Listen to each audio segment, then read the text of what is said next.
నమస్తే. తీన్మార్ మల్లన్న ఈ ఎమ్మెల్సీ గారిని నిన్న కాంగ్రెస్ పార్టీ బహిష్కరించిన సంగతి ఇది అందరికీ తెలిసిందే. ఎందుకు కాంగ్రెస్ పార్టీ లైన్కు కట్టుబడి పనిచేయకుండా కాంగ్రెస్ పార్టీ విధానాలను ధిక్కరించి మాట్లాడినందుకు అతన్ని కాంగ్రెస్ పార్టీ నుండి సస్పెండ్ చేయడం జరిగింది. ఈ విషయం అందరికీ తెలిసిందే. What next? తీన్మార్ మల్లన్న ఏం చేయబోతున్నాడు? ఇంతవరకు అతను మీడియా ముందుకొచ్చి వివరణ ఇవ్వడం కానీ తన కార్యాచరణ చెప్పడం కానీ ఏమీ జరగలేదు. కానీ తన సన్నిహిత వర్గాల నుండి వస్తున్న బోగట మాత్రం కొంతమంది ఇతర పార్టీలో చేరుతారు.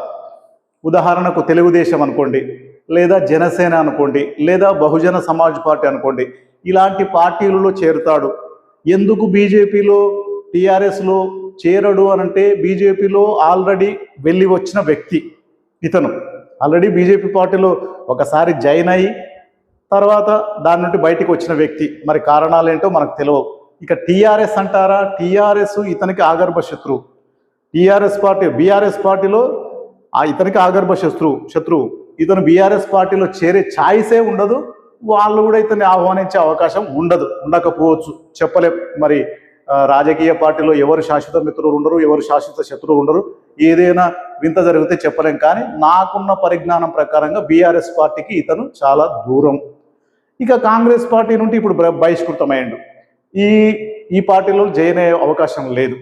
ఇక ఈ మూడు పార్టీలలో జాయిన్ కావాలి. ఏది? Telugu Desam or Janasena or Bahujan Samaj party. ఇలాంటి పార్టీలలో జాయిన్ కావాలి, లేదా వామపక్ష పార్టీలలో జాయిన్ కావాలి. ఇది అతనికి ముందున్న పార్టీలు. కొంతమంది తన సన్నిహిత వర్గాల నుండి ఇంకొక వాదన వస్తుంది.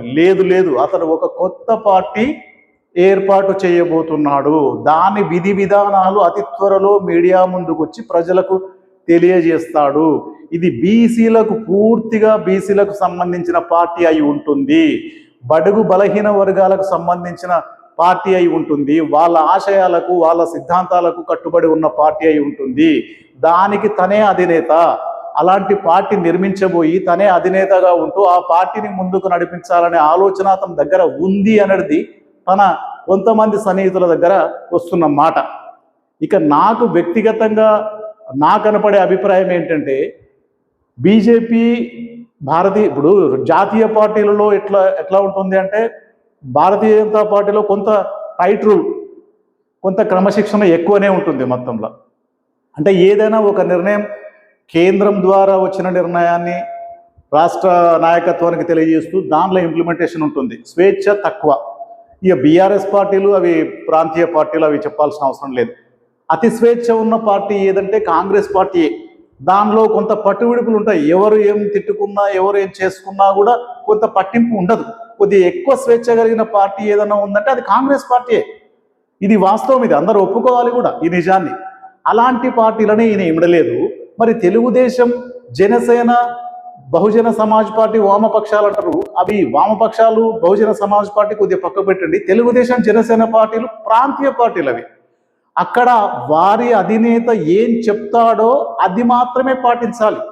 ఒకవేళ అలా పాటించకపోతే మనమన్నా ఇంటికి రావాలి, లేదా వాళ్ళన కట్ చేసి పంపించేస్తారు. ఇది మనకు అందరికి తెలిసిన విషయమే. ఏ ప్రాంతీయ పార్టీ అయినా సరే వారి అధినేతలు చెప్పినట్లు విన్న వారికే ఆ పార్టీలో స్థానాలు ఉంటాయి.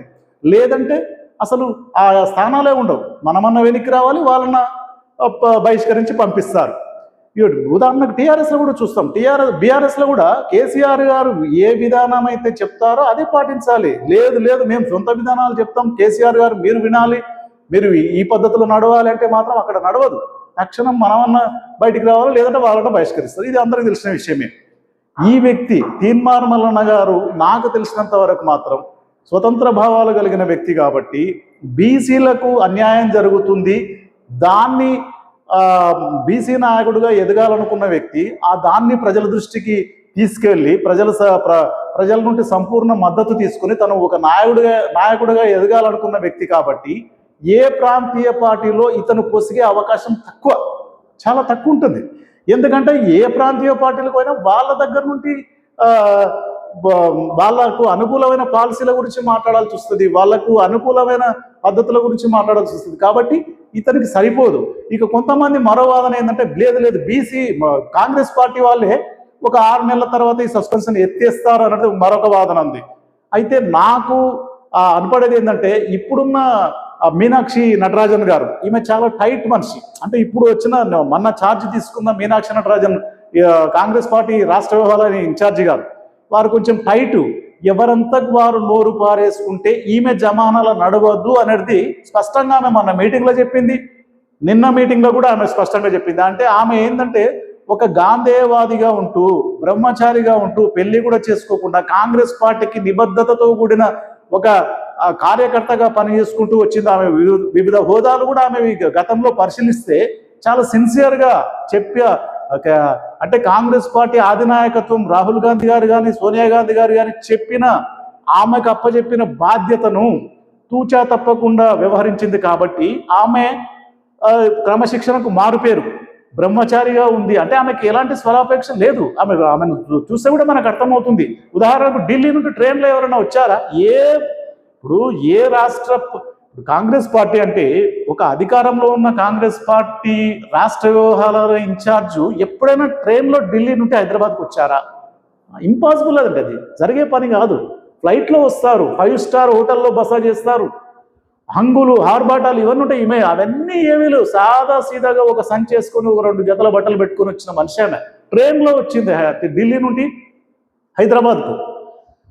5 స్టార్ హోటల్లో బస కాదండి, ప్రభుత్వ అతిథి గృహంలో కేవలం 50 రూపాయలు చెల్లించి ఆమె బస ఏర్పాటు చేసుకున్నది. అంటే ఆమె నిరాడంబర జీవితానికి ఇది ఒక నిదర్శనం.